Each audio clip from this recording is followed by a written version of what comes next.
like the effects of even if someone, so I'm going to be starting, just letting you know, I'm going to be starting to kind of gradually move away a little bit from the diagnostic of CPTSD, like in my Yeah. content, because it's a clinical term. I'm not a clinician, and I'm not here to diagnose or to treat, right? I'm not a therapist. And so I want to be very careful and sensitive around that. Yeah. And so my story, and I think this is going to be really important for the viewers or for people listening, is, we can discuss PTSD versus CPTSD. And it's a very simple, I can keep it really simple for people because I don't want to talk. I think it would be great if we can simply explain. But it's one of the confusing aspects around CPTSD is that most people had some level of developmental trauma. Yeah. It's like Because most people were not go raised. through life without it. Yeah, exactly. Most people were raised with, to some degree, emotionally immature parents now, or narcissistic or on the spectrum to some degree. Now, my CPTSD came from that. Now, not everyone with developmental trauma ends up with CPTSD, if that makes sense. So, but everyone, I believe, I won't say everyone because absolutes get a little tricky, but I believe that more people than not have, to a degree of developmental trauma where their life is not operating in the way that they actually truly want because of these survival adaptations, if that makes sense, that we get from having emotionally immature parents, from having narcissistic caregivers, that we have to learn how to adapt to get our needs met. Well, that doesn't change. Now we're 30, 40, 50, 70, 80 years old, and we're still doing that thing, right? We're still reading the room. We're still doing all the things that we learned when we were a child. I don't want to limit, I guess, so there's people who are like, I don't really identify with CPTSD. And I also don't want people to think that they're like diagnosing themselves because you know what I'm saying? So Yeah, we can touch on it. I'm already guarding, just FYI, but I totally understand what you're saying, and I think it's an important differentiation. But we can keep it, and let's talk about that. Welcome to In the Good Company podcast, Erin Esser. I'm so excited. You are a life coach, certified life coach, and EFT. It's a EFT tapping, right? Yep. Which I love. I think it's just such a fantastic modality we can do daily by ourselves. So much amazing teachers out there. But we are here today to talk about something that you became kind of your expertise, and it is CPTSD. I knew it. I just knew it. I meant to mix up this abbreviation. And before you share your story, how you started and how you got into the subject and your life story that brought you there, can you just briefly, and we kind of started just talking about it, briefly explain to us what is the difference between PTSD, if somebody doesn't know, and CPTSD? For sure. So PTSD, a lot of people are familiar, I believe, with the term CPTSD, especially with survivors of war or, just other different things. So basically the difference is that it's one event in time. For PTSD. PTSD is one event in time that is incredibly traumatizing, that changes a person's then reaction to life, let's say, in a simple, just simple terms. I'm not a clinician, I'm not a therapist. So it's one event in time, where CPTSD is micro, multiple, over time. These events add up. My CPTSD came from developmental trauma over my early childhood development.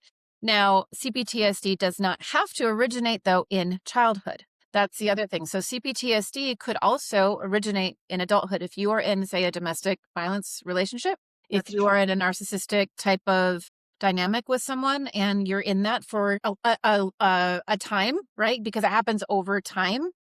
You start to adapt to that environment in a way that changes who you are. So CPTSD could be prisoners of war experience CPTSD. That's one that Pete Walker talks about as well in his book. But so CPTSD does not have to originate in childhood. Yeah. Right. So does that make sense? Yeah.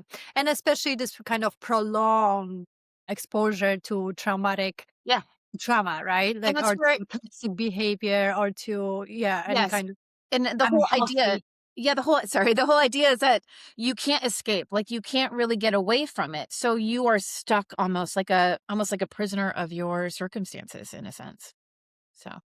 So how did it started with you? How did you became kind of expert in this subject and became interested? Well, it's a long story basically, and I'll try to sum it up. But basically, my whole entire life, I felt like there was something inherently wrong with me. Now, that is like the core belief deep down within developmental trauma, even CPTSD. It's like there's something deeply inherently wrong with me.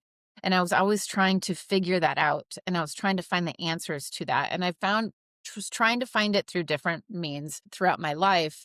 I always had a very what do I want tumultuous, is that how you say it? Tumultuous relationship with my mom. So she my both my caregivers were very emotionally immature and narcissistic. Did not understand what that meant though, just understood. I walked on eggshells. Like I learned how to read a room really quickly and easily when I was a kid. I thought that was normal though for so long. Yeah. I didn't think anything was odd about that. I just knew that there was something off in me Mhm. and I didn't know what that was. So I've been on a journey my whole entire life to figure that out, to find meaning around it. Well, about a decade ago, a little over a decade ago, I Mhm. started on my own like healing journey. Yeah. Started with doing some inner child works, shadow. I just started really going down in the deep end of this work within myself, and it started to shift. A lot of different things started to shift. And within me, which was wonderful. It wasn't until I finally read the book by Pete Walker, From Surviving to Thriving, his book on CPTSD, that I felt fully seen. I was like, What is the title? it's Pete Walker. It's From Surviving to Thriving, and it's about Okay. I CPTSD. will link it. It's a great book. Highly recommend him. Anything that he has. He has another book called The Tao, Tao of Fully Feeling. It's a companion book to that as well too. But I how I found Pete Walker, though, was and if you know anything about narcissism or bipolar, or not bipolar, but borderline, I was trying to figure out my mom. I was like, what is really happening with my mom and the relationship that I have with her? And I got on Richard Grannon's work. I don't know if you're familiar with Richard Grannon. He's on YouTube. Great, great. I mean, anyway, I listened to him for years, and then he was the one that turned me on to Pete Walker and mentioned that. And that's when I learned about CPTSD. Richard Grennan really talks about narcissistic abuse from, you just like a romantic relationship, but also to growing up, in one as well, which was my experience. And that led me then to understanding CPTSD and going, oh, what the heck is this? I'd never heard of it before. I had never heard of it. But reading that book, I was like, this is me. Like I finally feel seen for the first Yeah. time in my life. And so it's just been a progression since then, going to therapy myself. I was diagnosed with ADHD as well when I was 19. And so it's been a journey of trying to understand myself and figure myself out. And what's interesting is I was always too very like resistant to putting a label on myself, even with ADHD. I was on meds for a little while and I was like, I don't want to do this anymore. Like I want to figure it out myself. And so I was always resistant to being diagnosed with anything. But what this has done for me, especially with CPTSD, has helped me understand myself more clear. It helped me see that the things that I was experiencing in my life that I thought something was wrong with, that I thought was mindset issues, I thought was confidence issues, had nothing to do with that. That it was literally from the developmental trauma that I experienced from not being met. My needs weren't met. It was, I call it the trauma of neglect, abandonment, and rejection. And those are so overlooked and we've normalized those in society. And now they're common, but they're not normal. Yeah. And I think they are such underestimated ones. Like one of my caregivers used to tell me, like, I'm not a bad parent. I'm not hitting you. I'm not putting cigarette on you. And I was like, I always was thinking, like, you are too smart for it because cigarette leaves the mark. And when you drill somebody emotionally through the words, through what you tell them, or how you behave, there's no mark to it. And especially when you are a have narcissistic tendencies, then you can, shift it around, turn it around like nothing happened or that wasn't even true, right? Like the experience. So yeah, I think it's really, really underestimated, something that we should talk about more. And that's what we are talking about it. Okay, so we kind of talked about what is a CPTSD, right? Like where is the origin of it? But how does it express itself? Like, so, really through your videos that you're doing and educating people and sharing your story and sharing what you've learned, I kind of felt like, oh my God, exactly what you have with the author. I was like, oh my God, this really resonates with me. So how kind of CPTSD shows up in our life? So I'll speak from my experience and just some of the clients that I've worked with, that a lot of my clients don't identify necessarily with CPTSD, but they know they've had developmental trauma that may have led to CPTSD. And it's hard to get a diagnosis anyways, because it's not recognized in the DSM-5. So in the US is where I'm at, and you can't get like treated for it. I'm Yeah. not sure if there's really a treatment for it either. That's a whole other topic. But I first want to say also, with CPTSD and things like ADHD, autism, PTSD, borderline, bipolar, there's so much overlap with all of OCD. There's so much overlap. So some of the ways that I will explain how it shows up, someone with some of these other things might be like, well, that's me too. And it's because there's so much overlap. So Yeah. one of the things that Pete Walker talks about is that if this was actually recognized in the DSM-5, that it would really shrink all of the diagnoses, because it's such that umbrella that holds a lot of these other diagnoses like in play, because there's the overlap there. So basically how it shows up, one of the biggest things would be like emotional flashbacks. And I had no idea what that was either, until I started to read about it in Pete Walker's book. And I'm like, that's what that is. Where it's when you're in a situation and all of a sudden, say you're 40, you're 30, you're 25, you're 55, you could be 80 years old. Something happens where someone says something, maybe you're activated in some sort of way. All of a sudden you feel like you're 6 again. Your mind knows, but your body goes back to this place of like, oh my gosh, and you're feeling all the things. And so emotional flashbacks those are tough too, because it's such a somatic level. Because when we think about this, now I'm speaking from CPTSD, from a developmental trauma, early childhood trauma standpoint, it happens before you can even have words. Right? It happens in pre-verbal. So it's sensations in the body. So you are feeling it I mean, it's somatic. It's very much a somatic experience. And it doesn't make sense often to the person, because they're like, wait a second, I'm 35 years old. They could be an executive at a company. And all of a sudden somebody asks a question maybe that they don't know the answer to, or somebody has a look on their face, right? Where they interpret, my God. Again, it goes back to that belief around there's something wrong with me. And then all of a sudden you feel incredibly small. You feel like it changes your whole demeanor. And so that's a way that it can play out. And again, really the underlying belief in this is there's something inherently wrong with me. There's something inherently wrong with Because that's ourselves. what kind of was embedded to you, right? You didn't receive the emotional care, right? There's Yes. something wrong with me that I'm not getting it from the people that should give it to me, right? You 100%. should you receive something opposite, critique or Well, even like a verbal abuse, right? There's something yes. wrong with me. And also often when you deal with narcissists and emotionally not developed people, they do that, right? They put blame on you. So you always felt, right? And as a kid, you're like, that's my parent. They know they are here to protect me. So if they tell me something is wrong with me, there is something wrong with me, Yep. Well, right?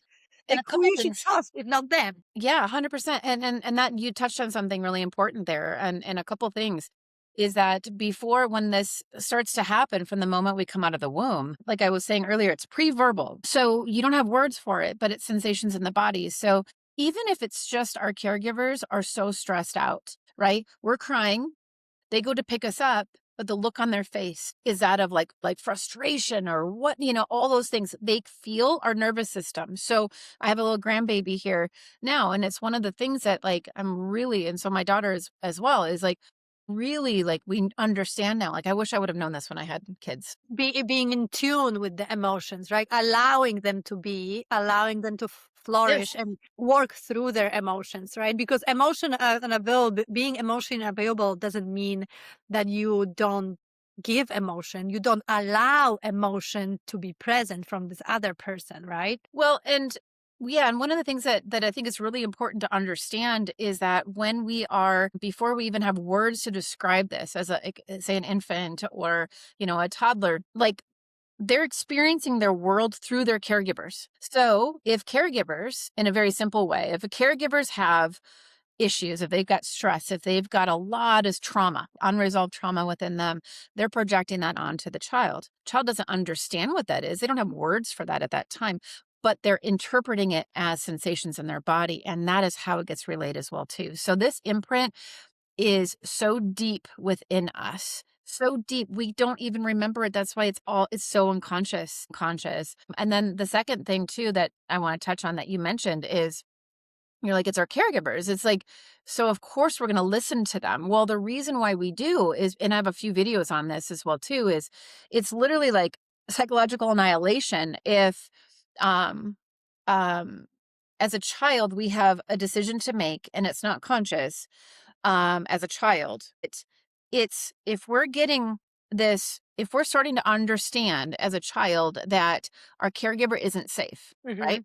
Mhm. We can't actually admit that to ourselves because we need them to survive. We Yeah. need food. We need shelter. We need love, connection, however we're defining that at that That would time. be, like, mind-blowing to a child like that. That would just, like, crash their whole mind and world. 100%. That's why it's like psychological annihilation. Like, there's no way that a child will ever come up with that. It's like, oh, I guess my caregiver is just unsafe, so I have to. That's just not what happens as a Yeah. child, right?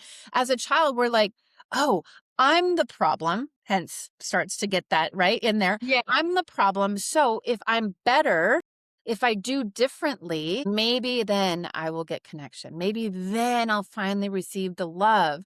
So I call it the please love me dance. So then it's like we start to go, okay, if I do this, will you love me now? If I do this, will you love me now? If I'm quiet, oh, okay, that's when we start to go.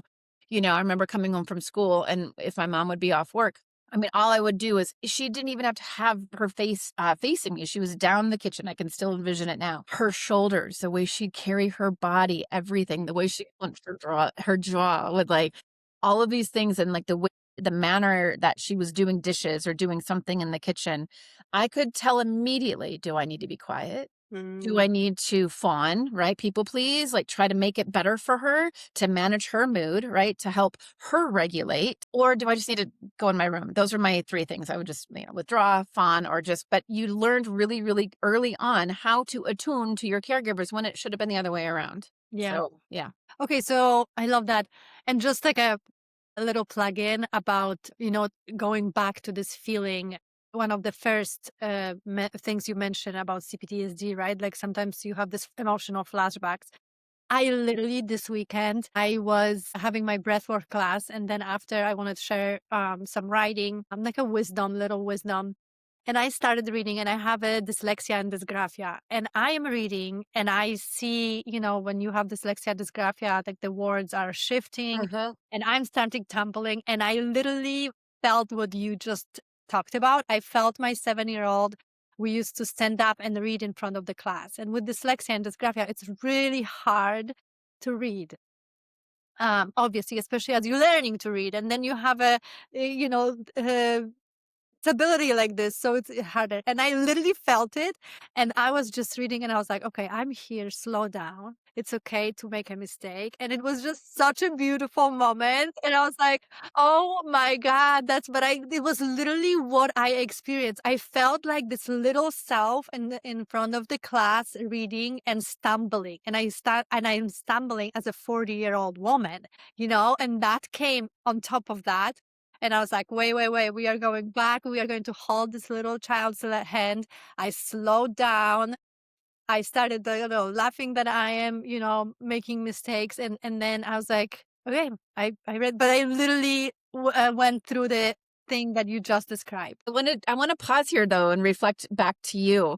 What you just did, especially for people listening in, what you did and what that shows me is that you have enough regulation within yourself to be able to pause, Yeah. to slow down, and to remind yourself, like, "Oh, I'm here, I'm safe, I'm okay," right? Yeah. And that's the reparenting part of this journey as well, because I know I've had situations too like this. I was on stage. Oh my gosh, I was on stage speaking and I completely and I couldn't get to that place. I could not come back to me.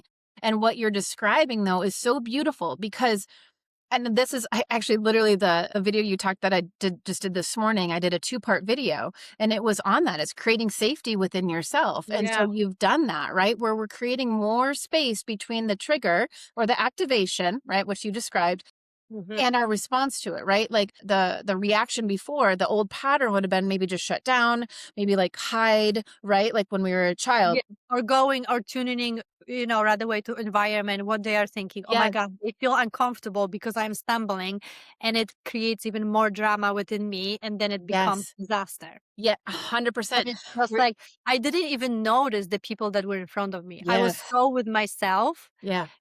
and like so in the moment. I was like, nothing else matter. We're just going to go through this reading moment, and I'm going to slow down, and I'm going to do it, and it's going to be fine. That shows just the growth that you have, like, within yourself, though, and what you've done for yourself. Because that takes that I mean, I'm just reflecting this back to you because that takes time for a lot of people to Yeah. really cultivate within themselves. I know it did for me. And, when someone first said this years ago, I was like, "You just need to create, safety within yourself." I'm like, "Well, what does that even mean? Like, safety? Like, I don't feel like I'm in danger, but it's, like, emotional, right? Like, oh, how much Yeah. space can I create within me so I can be with myself, be with that discomfort, like you're talking about, and not shutting down, not tuning into everyone else around you, not thinking danger, danger, danger, danger, danger, right? Where you're Yeah. coming back to yourself and you're allowing yourself, supporting yourself, which is what our caregivers should have done for us when we were in those situations. And they Yeah. never did. And that's the abandonment part, right? That's the abandonment part because we were literally abandoned in our development. So there's like a stuntedness almost. We don't get to like understand that and learn that. So at some point in our life, we have to be able to, if we want to grow and if we want to, move forward in our life and have healthy relationships and a healthy self concept, right? Well, this is part of that journey, exactly what you described. Mhm. That's Yeah. powerful. Yeah. Okay, so we talked about emotional flashbacks. We talked about the what else? We talked about the thinking that there's something inherently wrong with you. This feeling or this notion or what else? What are there others kind of symptoms or behaviors or something that indicates CPTSD? I guess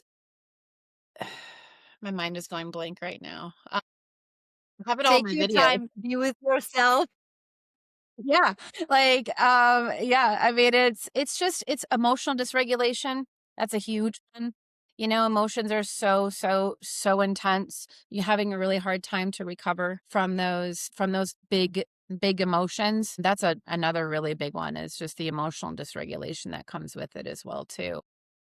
Well, like, intense emotions, but also, like, emotional roller coaster, is that part of it too? Like 100%. Yes. yeah, because if you have an emotional flashback, for example, that may spike your emotions, right? Disassociation is another one too. Like, I remember when, I was in school when I was little too, and my mom would always come back from conferences, and she'd just be like, "Yeah, your teachers are always saying you're daydreaming." Mhm. Yeah. So, yeah, disassociation. So another really big one that was huge for me, and this is part of disassociation, is never really felt like I was living my life. I Mhm. felt like I was looking from the outside in. Yeah, Like, I wasn't I had really that part of it, feeling like, I too. had to, I'm living this, but I don't feel like I'm in it. It's Mhm. hard to describe. It's like, if anybody's listening to this and they hear that and they've done it, they're like, "Oh my god, that's me." Like, they'll know it, just from that, but, like, because it's an experience where it's hard to describe. It's hard to describe, and it's hard to trust people too. It's hard Mhm. to trust people because one of the biggest things with this too is because relationships can feel very challenging. And how do I want to phrase this? Because when we have this deep inherent this belief that we're inherently, something is wrong with us, one of the biggest parts of that is we must just believe that people tolerate us. Mhm. They don't really love us. They wouldn't Yeah. be there if we weren't doing the things for them that we're doing. Like, there must be something like more to it than them just wanting to be with us for us.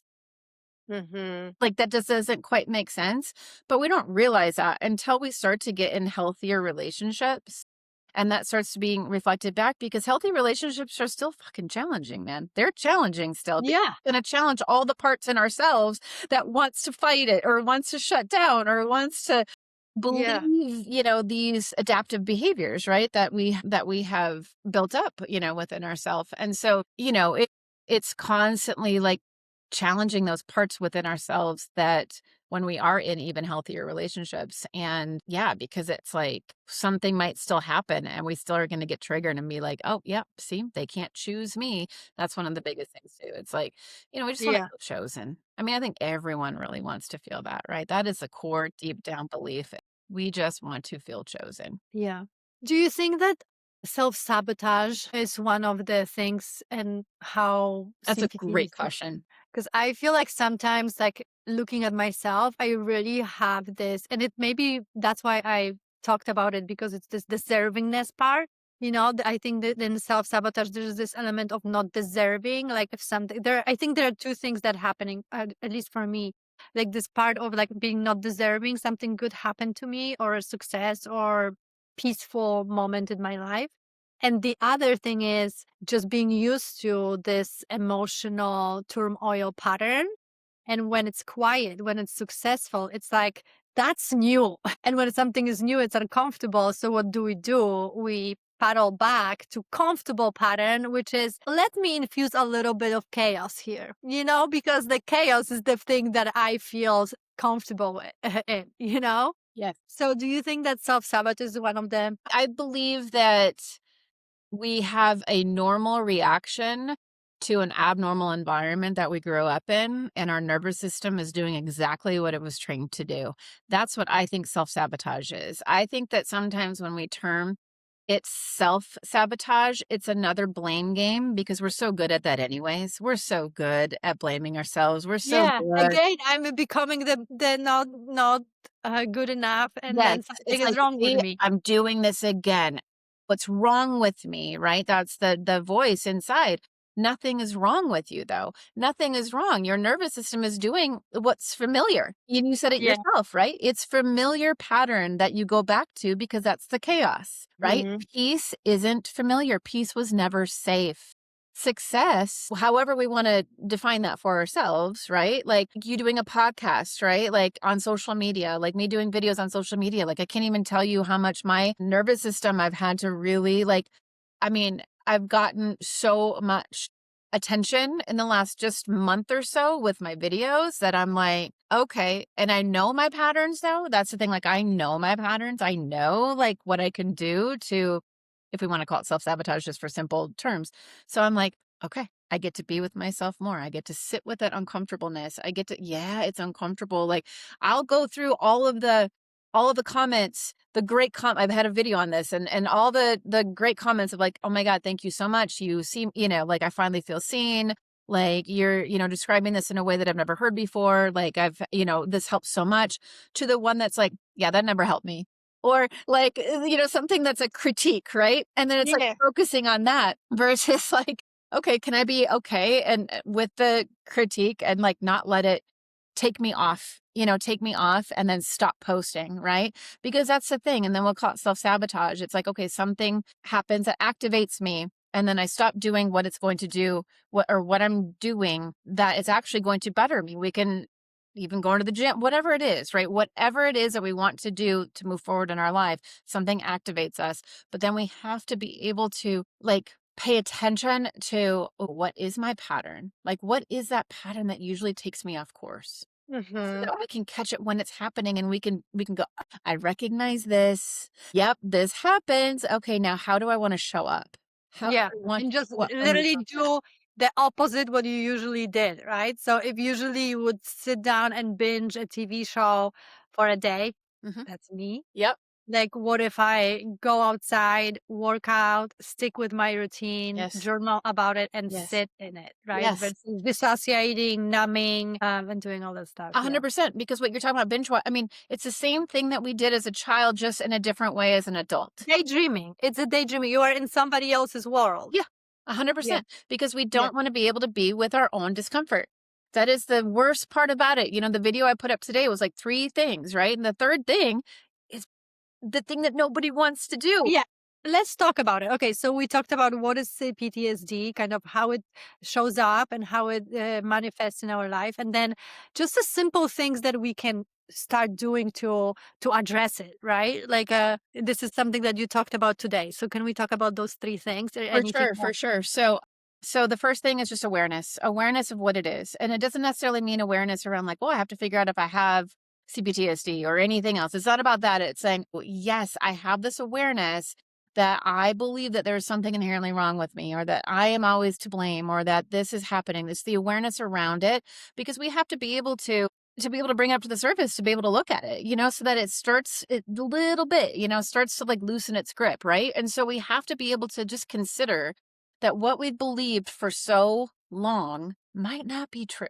It might not be true. And that's really hard for a lot of people. It is. If you have, like, it's really hard. Like, people will argue with that and be like, but there is something wrong with me because everybody in my life tells me that, or everybody in my life shows me that. Yeah, and think about if you run a pattern from the age of, let's say, 3 years old. Can you imagine, like, when there's some consciousness came, or this, you mentioned those traumatic experience in body started being embodied, so you are not even fully conscious of it, and then you run it at, let's say, and a lot of people are waking to up, like myself in my 30s, late 30s. I woke up and I was like, oh my god, it's time to start healing this and unpack this, so go figure that they can't stop believing in it, right? It's hard. It's tough, especially if your environment is still filled with the people that cause pain. You can't heal in that environment either. I mean, you cannot heal in the environment that actually wounded you. Yeah. And I know there's a lot of people talking different things about separation from your family.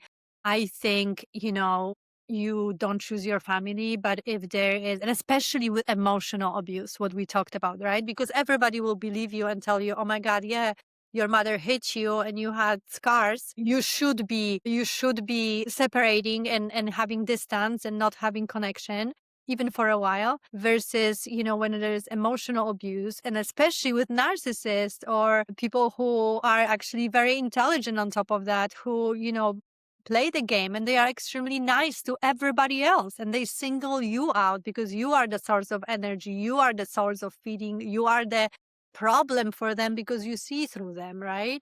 100%. So I think I am all for, if you have to do it, it's like you have to protect yourself. You have to protect your peace. You have to protect your healing and your growth. Yeah.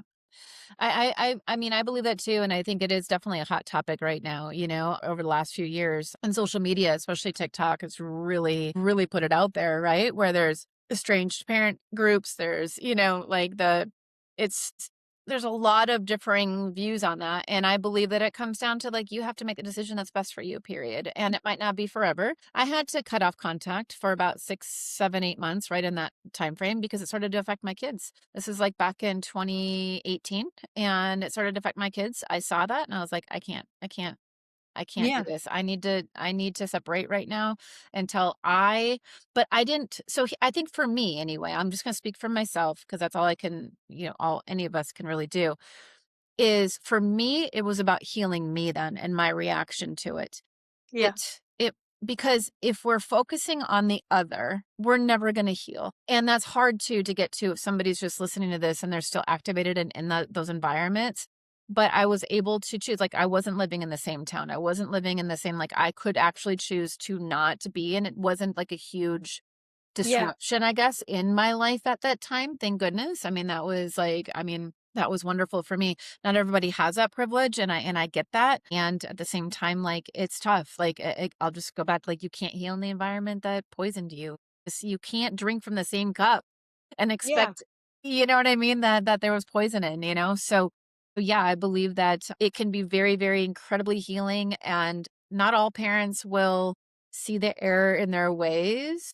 Some do, though, and I believe that it's the only way to heal ourselves at times. If someone believes that for themselves, they have to do that, focus on their own healing and their own wounding. But the other thing too is, and I'm a firm believer in any relationship, if you don't give the other person opportunity to let them know who you are, and what you're available for anymore and what you're not available for anymore, which actually goes into that step too. You don't give them an opportunity to possibly even shift themselves. Now, they might not, but you don't even give them an opportunity if you're going to stay in that same pattern either, if that makes sense. Mhm, And it's not mhm. your responsibility, so don't get me wrong. It's not Yeah, the responsibility of and me to change my mom or my dad or anybody else, but by us taking care of us, yes. period, full And stop. this is this part of reparenting yourself, right? Like, Yes, you that are an we adult now and you yeah, are protecting this little self, and sometimes it means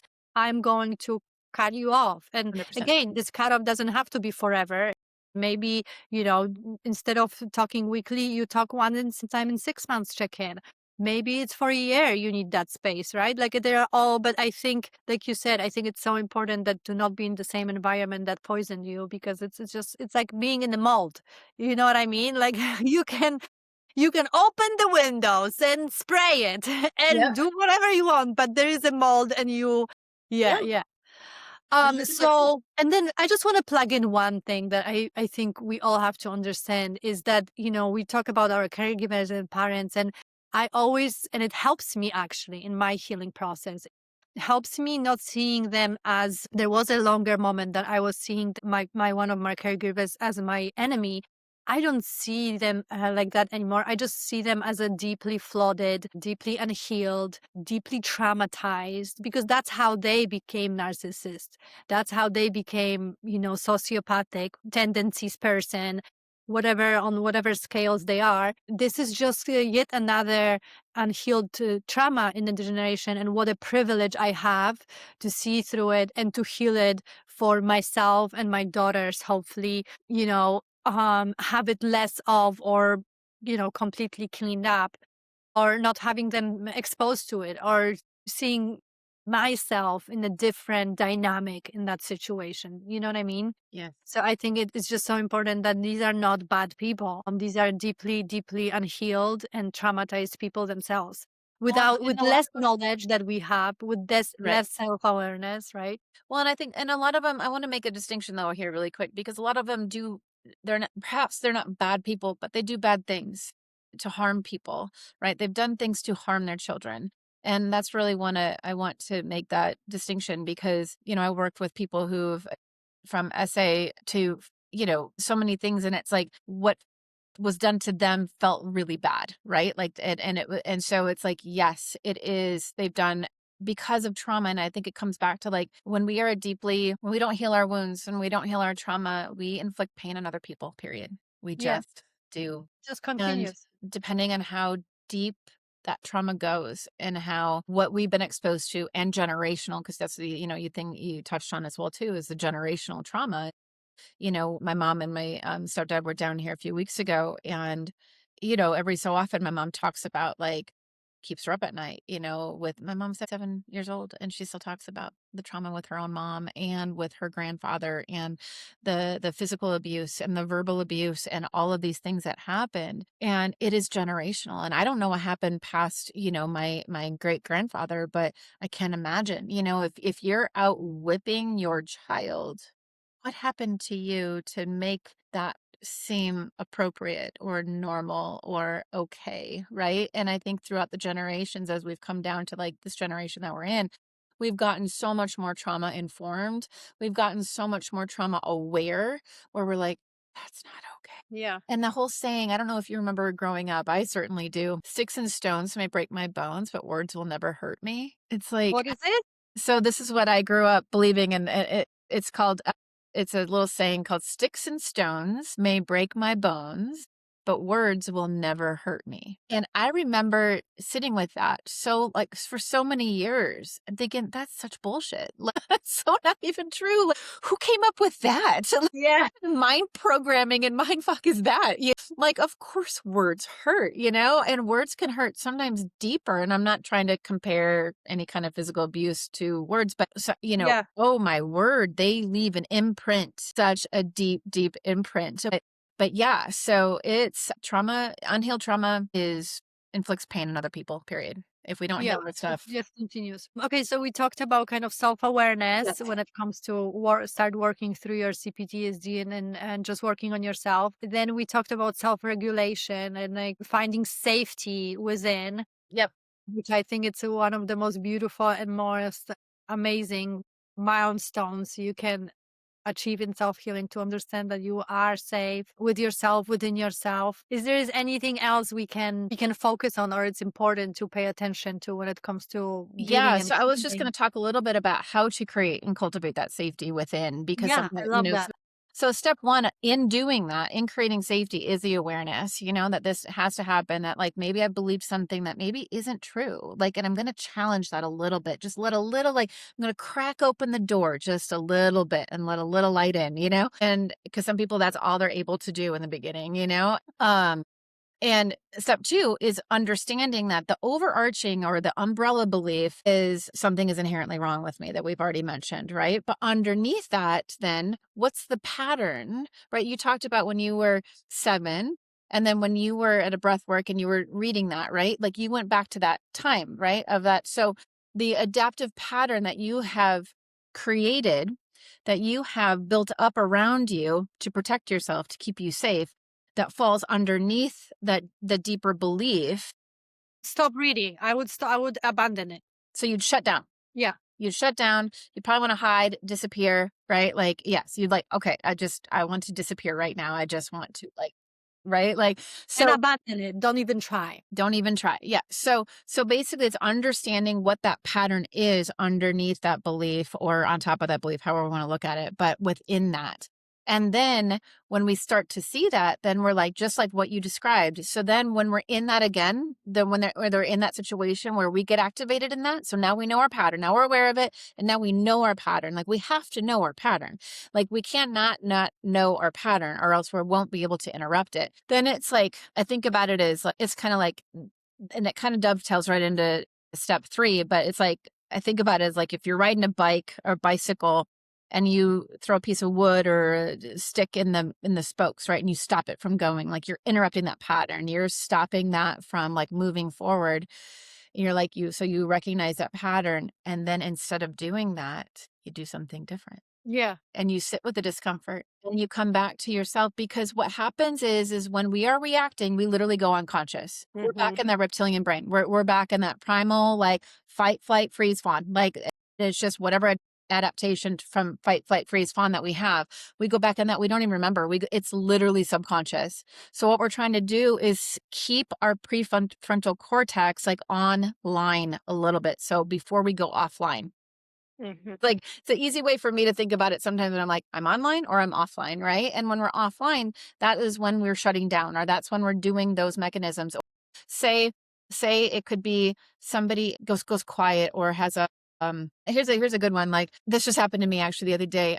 I have a friend that we talk quite a bit, and she didn't get back to me for like 4 days. And it was just odd. It's like not typical. And we have a very healthy relationship, but it's like, I'm like, huh, interesting that she hasn't gotten back to me in 4 days. My old self would have been like, oh my God, did I do something to tick her off? What did I do? What did I say? What's wrong with me? What's wrong with me? Yeah, what's wrong with me? What did I do? What did I do? She must be mad at me now because she didn't get back to me in 4 days, right? So I'm gonna listen to all the messages, the audio messages. I'm gonna like go back and replay everything and then be like, oh, maybe it was this, maybe it was this. I'd completely over, you know what I mean? And I'm like, oh, interesting. I can choose and go, oh, maybe it has nothing to do with me. Maybe she's busy. Maybe she had, you know what I'm saying? So it's making a different choice. So instead of going back and then trying to remedy that, like where before I would have been like texting her, like, did I do something wrong? Did I, I would have been going through everything and being like, is everything okay? I would have been trying to mend something that I didn't even do.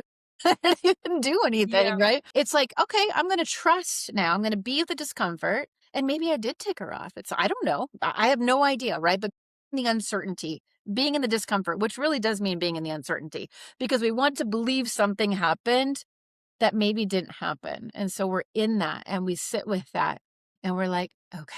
And then, I mean, we can go into more of it, but it's oftentimes our mind gets involved and then we want to try to like bypass it, number one, or we'll try to calm ourselves with different things from the mind of, well, like, fine, if they're mad at me, then fuck it. Then, you know what I mean? Like we'll do all those things too. Right. And so it's calming the mind and being aware of how our old patterns come into play and doing something different. And that's how we interrupt it. And that's how we create more safety. And the funny thing is, after, I don't know, 4 or 5 days, she like reached out and she was like, hey, she's like, and she was like super busy. She's like creating this whole new launch thing or whatever. And I'm like, see, like this is what happens. So that is part of it. But nobody really wants to do that because it's hard to sit in that. It's hard to go against our old patterns. It's hard to It's sit not in the comfortable. discomfort. It's hard to be, Yeah. we don't want to be uncomfortable. That's why we disassociate. That's why we do everything that we do to not feel. That's why we scroll. That's why we eat. That's why we drink. That's why we do all of the things. Right, to try to numb ourselves, from feeling that because it wasn't ever safe to feel. So we have to disrupt that pattern. And often people are like, well, if I have crappy people in my life and really shitty people in my life, how is this going to get them to be better? Because the misconception with a lot of people in this and through the healing process is they're wanting people to change around them. And that's just not going to happen. But Yeah, the only thing and person you can control and change is really you, right? yep. And the more we create safety within ourselves, the more that we show ourselves that it's like, I can be with this a little longer. And maybe it's 2 seconds, 5 seconds, 7 seconds, 10 seconds. It's incremental, right? The more space that we can create within ourselves, it takes time. It's not going to happen overnight. But what happens with the toxic people or the unhealthy people in our life, the more we do this for ourselves, the more they lose access to us because we're creating this within ourselves and we're no longer available then for that pattern anymore because what we were doing is like just performing for them. Again, we're going back to the same pattern in childhood. We're trying to regulate someone to just keep the peace because we're trying to preserve connection and preserve safety within that. But when we start to realize like that's actually really not true connection, right? It's not a true relationship, it's a performance, then we Yeah, can and we switch. also attract people like this, right? Like we kind of want to replicate this environment, so we choose subconsciously even, right? Like I was choosing like overpowering, dominating women who did not allow me to be myself, or it was just like a very one-sided relationship. And then when I did my work on myself, I stopped, like, I see it. I like literally, I had a situation with, as a mom of two girls, I met some new mom and there was a situation. I was like, nope, I'm in my 40s. I don't need to widen my circle. I'm not going to allow this in my circle. I'm just going, no, this is not what I'm doing right now in my life, And then before that, it probably would be like, oh, I want to figure it out. I want to know why. I want to fix it. I want to, I want to be in it because that was familiar. I want to, whatever, And now I'm like, I am done here. I am not engaging, right? Because I don't want to have this in my life, like, You said it right there, it's familiar. yeah. It's just it's again, when we realize, like, we're encoded, it's our nervous system that's encoded, and we will always gravitate towards familiar versus choosing what's best for us until we switch up this pattern, like you were saying, and it's, like, one of the best things that I say to him, like, "I am not available for that anymore." I tell myself, like, "I'm just not available for that anymore. I'm not available." Nope. And it's so freeing when we can get to that point, and it takes time. Like, I always wanna tell people, like, that are in this, like, it takes time. It is not an overnight thing. Just like CPTSD is, it is incremental over time. You didn't develop this overnight. You didn't develop this in a week, you're not gonna heal in a week either. Like, it is a consistent, like, practice over time. Yeah. But it's so rewarding, and when you start seeing these results, right? Like, no reactivity, choosing different, being more self-aware, and making different decision. It's just the most one of the most rewarding. I don't know how about you, but in my life, one of the most rewarding elements right now to kind of see those different choices. Or maybe, they're delayed somewhat. You know what's happening and you still choose a little bit old, but then you paddle back and you choose new. That will fly too. Oh, 100%. I think I love what you're saying because it's really about just being more aware. It's just Yeah. bringing more awareness, being online more in a sense, having this part of our brain that we can like stay present. The more we can stay in that space, the more then we can go, oh, I see what I did there. Okay, now I'm going to remedy, and then like you were saying, like then we kind of paddle back and come back to it, right?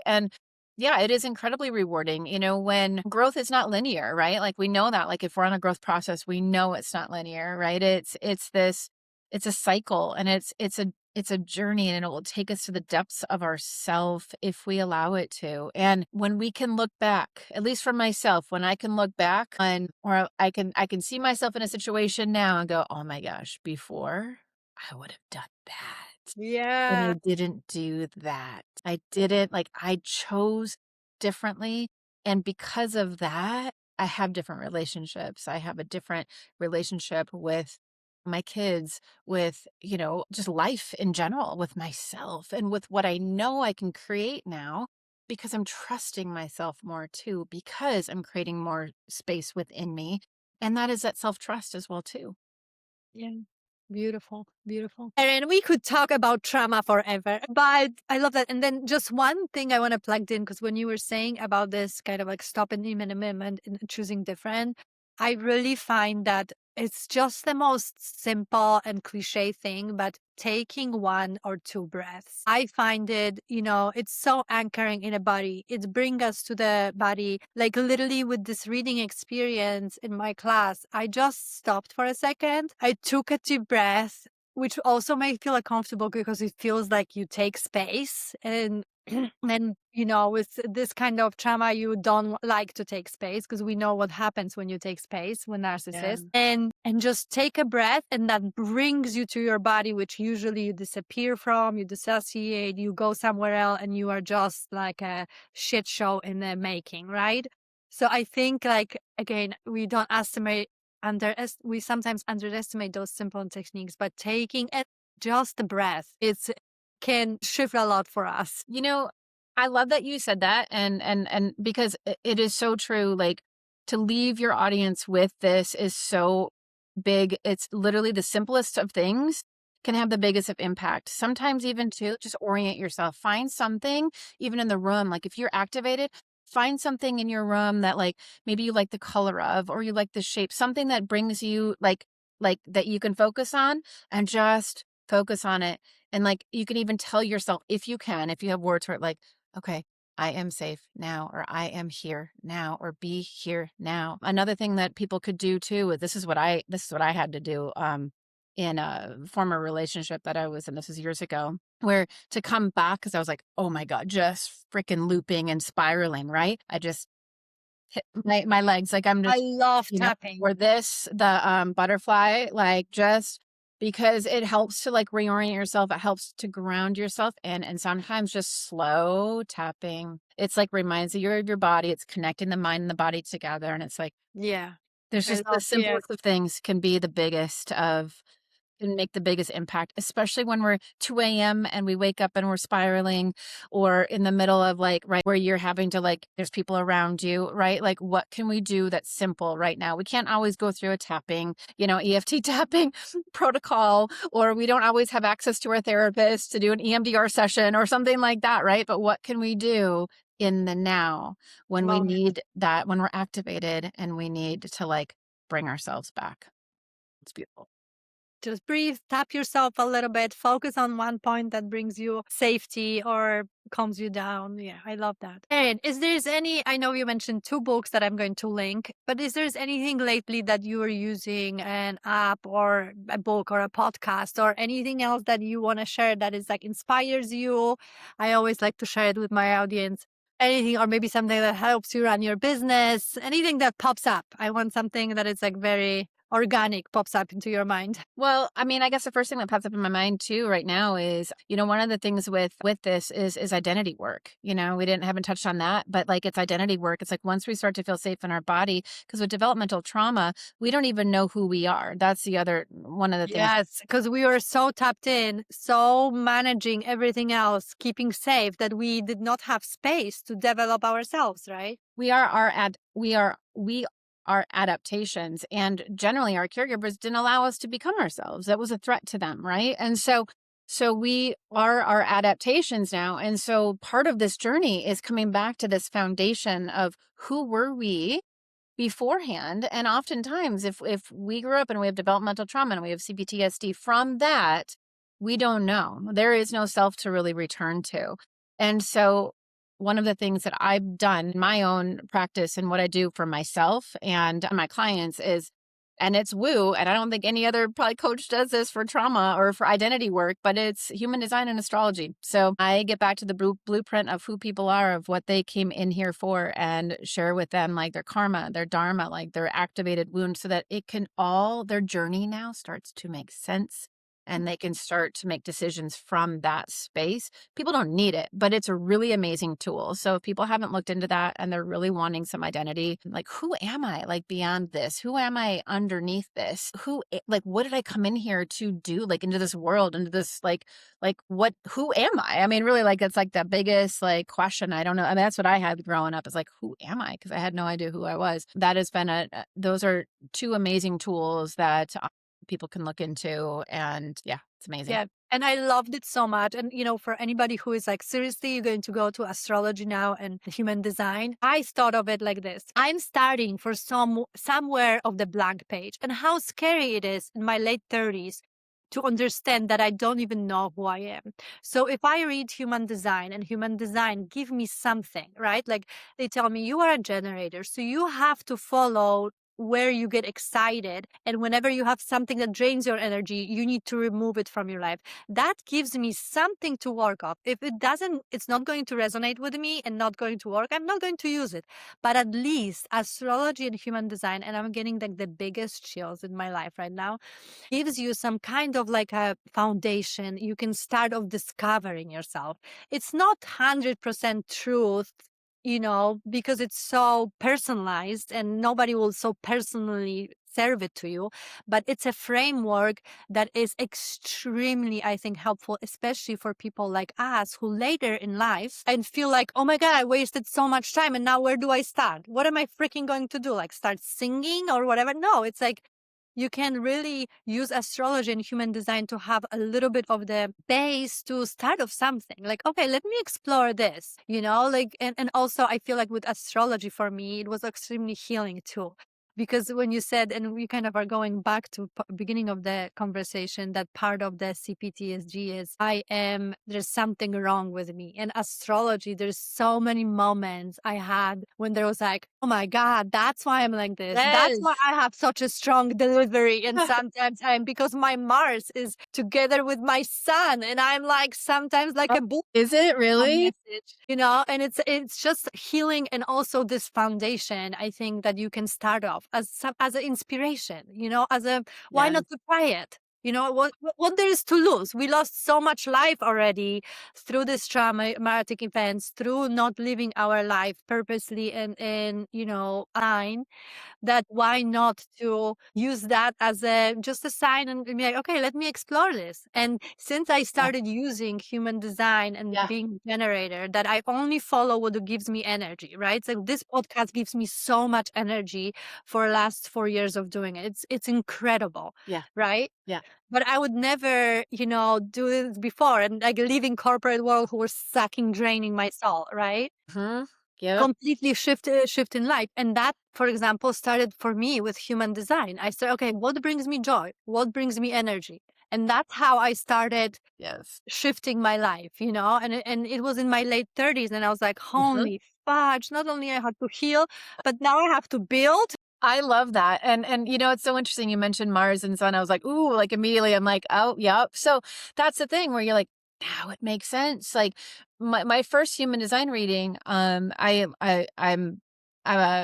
6'2" MG with a cross of uncertainty, and I'm emotionally defined. And when I realized I was emotionally defined and I have one of the most melancholy gates or whole channels in my chart, I was like, nothing is wrong. Like, oh my, it was such a huge relief.